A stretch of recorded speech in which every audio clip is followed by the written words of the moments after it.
Passamos a apresentar os 4 Evangelhos, Revelação da Revelação, Jean Baptiste Rustin. Narração, Paulo de Moraes.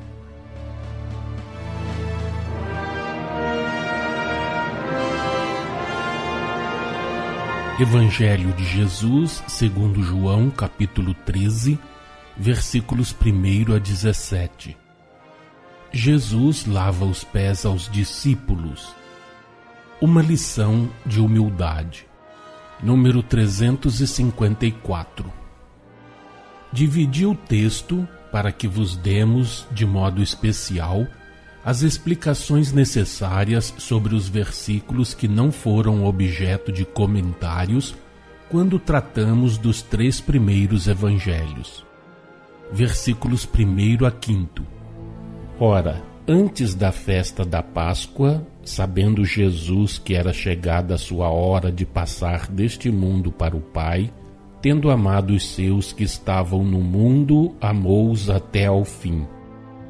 Durante a ceia, tendo já o diabo posto no coração de Judas Iscariotes, filho de Simão, que traísse a Jesus, sabendo este que o Pai tudo confiara às suas mãos, e que ele viera de Deus e voltava para Deus, levantou-se da ceia, tirou a vestimenta de cima e, tomando uma toalha, cingiu-se com ela.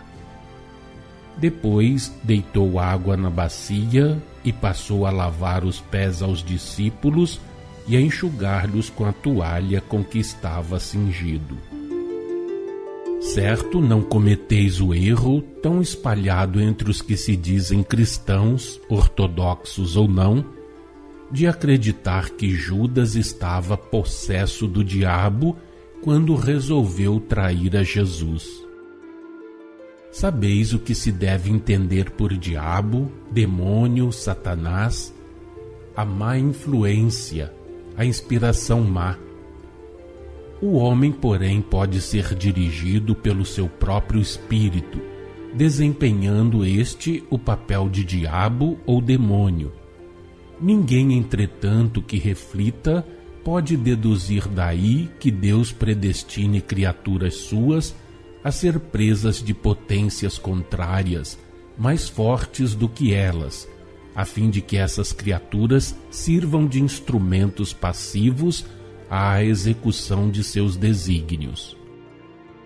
Não, Deus criou o espírito independente, livre e responsável pelos seus atos, que são obra exclusivamente sua, ou efeito das más influências que ele atrai pelos seus instintos, sentimentos, pendores, influências que lhe é dado tanto aceitar como repelir no uso do seu livre-arbítrio. Conhecendo a sua origem superior, quis Jesus, praticando o ato simbólico de lavar os pés a seus apóstolos, dar aos homens, aos quais chama seus irmãos, o exemplo da humildade e da renúncia. Foi para isso que, assemelhando-se a um escravo, desempenhou aquela função privativa dos escravos. Ah, como estão longe daquele que deu tão grandioso exemplo os que hoje praticam a ablução simbólica de que ele se serviu para dá-lo. São, porventura, os que assim pretendem imitá-lo, servos dos humildes e dos pequeninos? E quando preenchem a formalidade vã em que transformaram aquele ato, lembram-se os que a praticam da vida humilde do que disse: meu reino não é deste mundo. As raposas têm seus covis e as aves do céu seus ninhos, mas o filho do homem não tem onde repousar a cabeça. Haverá no que fazem mais do que simples paródia, uma vez que ocupam um dos reinos da terra e habitam suntuosos palácios?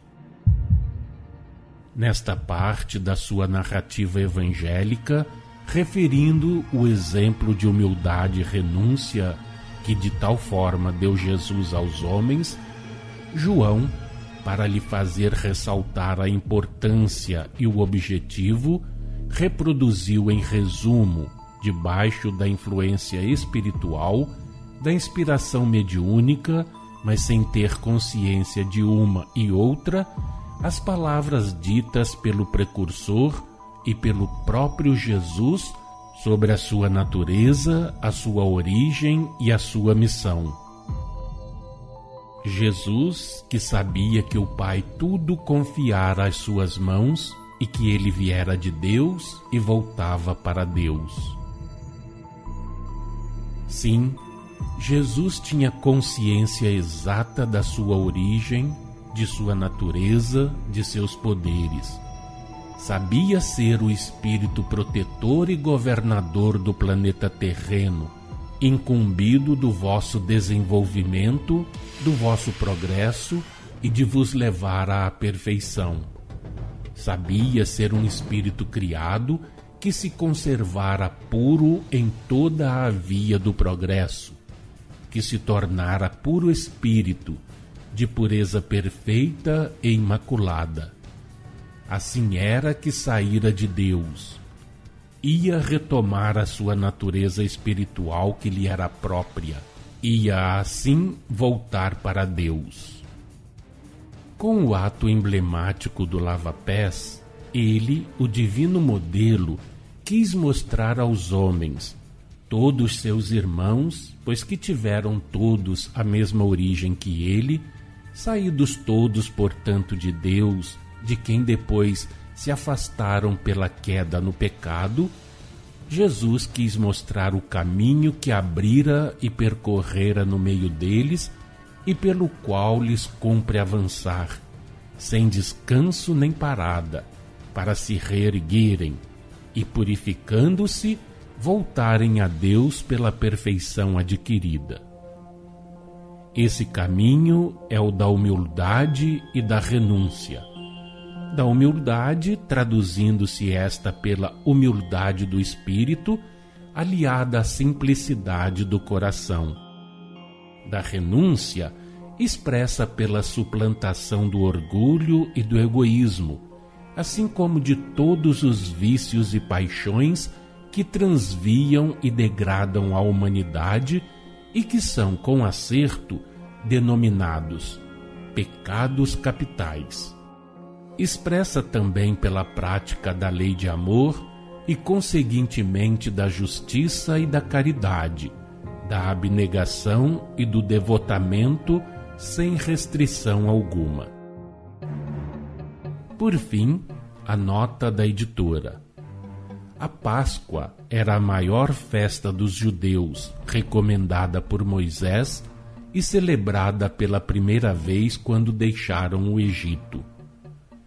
A palavra Páscoa significa passagem, ou seja, a passagem dos judeus pelo Mar Vermelho e do anjo que matou os primogênitos do Egito e poupou os hebreus, cujas casas estavam assinaladas com o sangue do Cordeiro.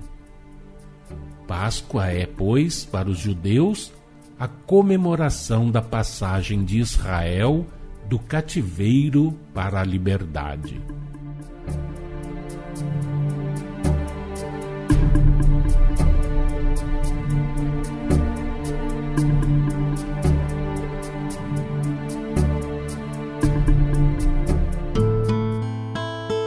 Acompanhe no próximo programa mais um trecho de Os Quatro Evangelhos, Revelação da Revelação, Jean Baptiste Rustin.